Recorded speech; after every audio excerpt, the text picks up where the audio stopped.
Mais uma curiosidade desbloqueada. Como que é feito o açúcar? Cara, eu já vi muita coisa falado como é feito, mas eu nunca vi uma produção em massa.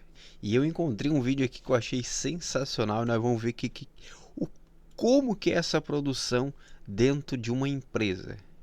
Pelo que eu vi aqui, é loucurada, hein? O açúcar é um dos produtos mais consumidos no mundo. Todos os anos, mais de 180 toneladas Oxe, que é isso aí? Até de patrola, é?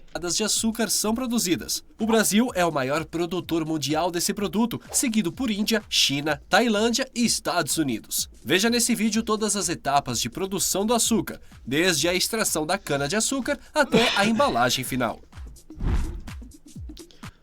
Tudo pra tudo. O açúcar é conhecido desde a antiguidade. Acredita-se que a cana-de-açúcar, de onde o açúcar é mais comumente derivado, seja nativo da Nova Guiné. Ele foi levado para o Sudeste Asiático e para o subcontinente indiano, onde começou a ser cultivada e processada para produzir açúcar granulado por volta de 500 a.C. Os árabes foram fundamentais na disseminação do cultivo da cana-de-açúcar e da produção de açúcar no Mediterrâneo durante a expansão islâmica no século VII. Eles melhoraram os métodos de cultivo e refinamento, o que aumentou a disponibilidade de açúcar. O açúcar foi introduzido na Europa durante a Idade Média, mas era um artigo de luxo, caro e usado com moderação. Durante o Agora também é usado com moderação. É a coisa mais incrível do mundo. Uma xícara de café, 3 colheres de açúcar.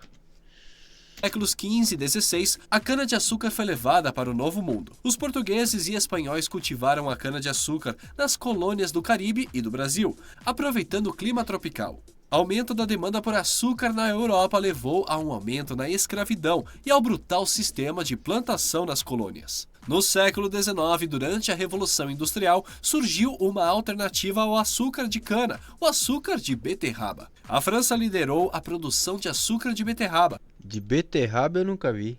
Será que eu já provei? Não sei, cara. De beterraba? Meu amigo.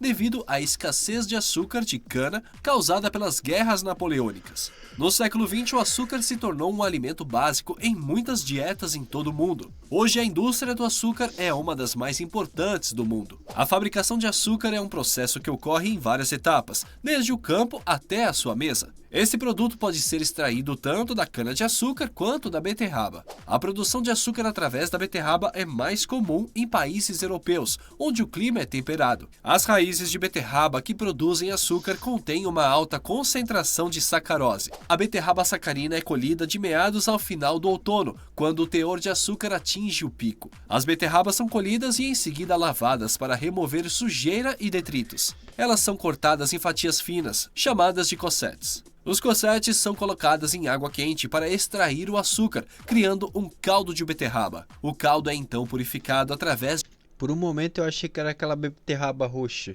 Eu disse, não, não é possível, né, cara? de um processo de adição de cal e dióxido de carbono que remove impurezas. O caldo purificado é evaporado para remover a água, resultando em um xarope espesso de açúcar. O xarope é cozido até que cristais de açúcar comecem a se formar. Esses cristais são então separados do xarope através de uma centrífuga. Por fim, os cristais de açúcar são secos e podem ser empacotados para venda. Agora vamos ver como o açúcar é fabricado através da cana-de-açúcar, que é o foco principal desse vídeo, visto que é dela que vem a maior parte do açúcar produzido no mundo. O processo começa, é claro, com a cana-de-açúcar. A cana-de-açúcar é uma planta tropical que é cultivada em muitas partes do mundo, mas principalmente E a caninha é bom, né? Nossa, tu pegar uma caninha bem geladinha e comer também é top demais, velho. em países como o Brasil, Índia e China. Ele parece com o bambu, com caules adultos que podem chegar Quando eu criança eu confundia muito isso. Pegava um bambu e achava que era uma cana. Eu disse, cadê o treco daqui que não tem? Só tem o oco. até 6 metros de altura. A cana-de-açúcar é uma planta perene, que cresce melhor em solos ricos e bem drenados. Embora ela nasça diretamente de uma semente, os produtores costumam enterrar um talo maduro, a fim de acelerar a produção. A colheita da cana-de-açúcar ocorre entre 12 e 18 meses após o plantio. A cana é cortada próxima ao solo, seja manualmente por trabalhadores com facões ou por máquinas colhedoras, dependendo do tamanho e da localização da plantação. A colheitadeira de cana-de-açúcar, que é uma máquina pesada e Olha o tamanho desse bicho aí. Meu amigo, tá maluco, velho.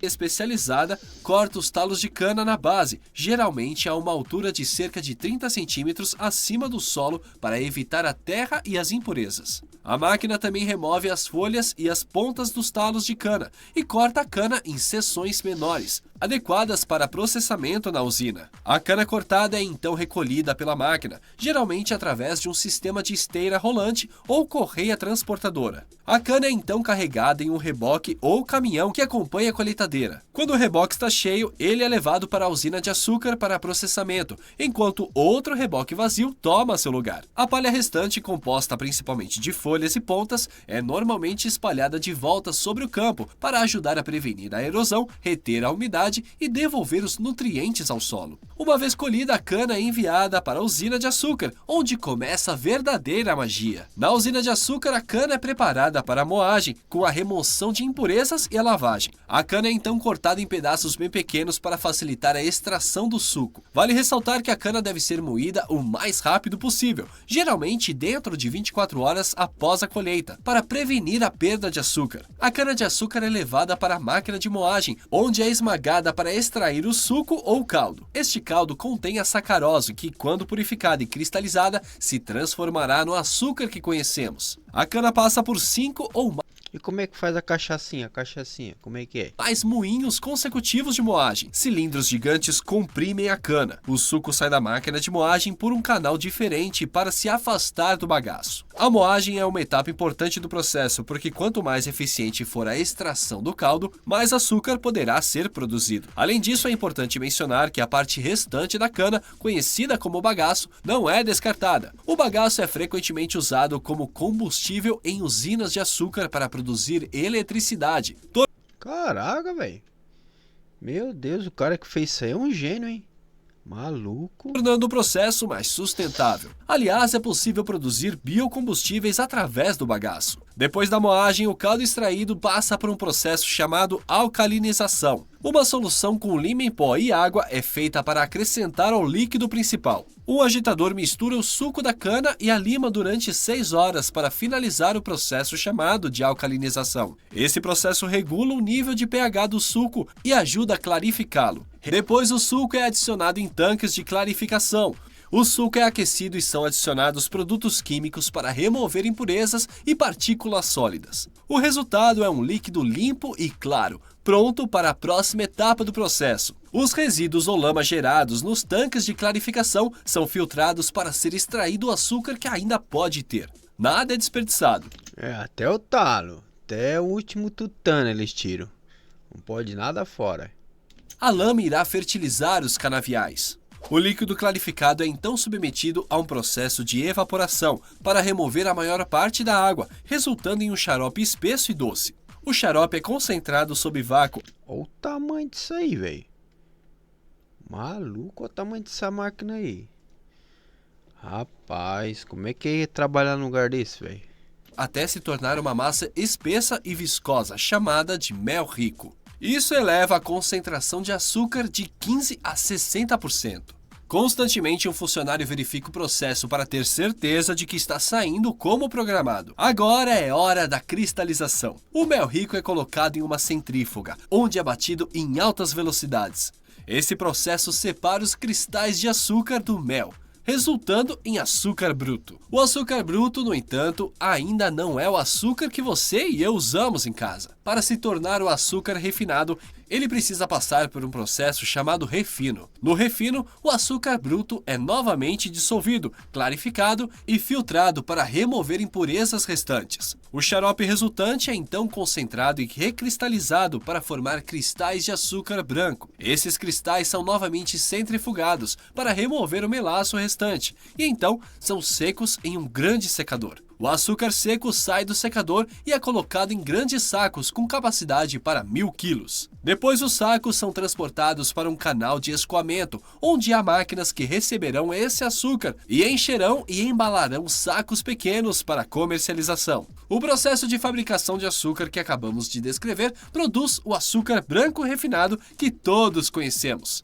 Mas existem outros tipos de açúcar também. Por exemplo, o açúcar mascavo é feito ao remover apenas parte do melaço durante o processo de centrifugação. O melaço restante dá ao açúcar mascavo a sua cor e sabor distintos. Já o açúcar demerara é um tipo de açúcar que passa por menos refino Esse aí eu nunca vi, velho. que o açúcar branco, porém mais do que o mascavo. Isso lhe dá uma cor dourada e um sabor levemente caramelizado. Existem também o açúcar de confeiteiro, que é moído até se tornar um pó fino, e o açúcar cristal, que é formado por grandes cristais brilhantes. E esse foi Caraca, velho. Mano, que produção louca. Imagina umas maquinárias daquela ali. Vou dizer pra ti, hein? O ser humano é um gênio, cara. Que pra ter a mentalidade pra criar um maquinário daquele tamanho ali, pra fazer todo aquele processo ali, meu querido, não é qualquer um, hein? Mas é top, top, interessante.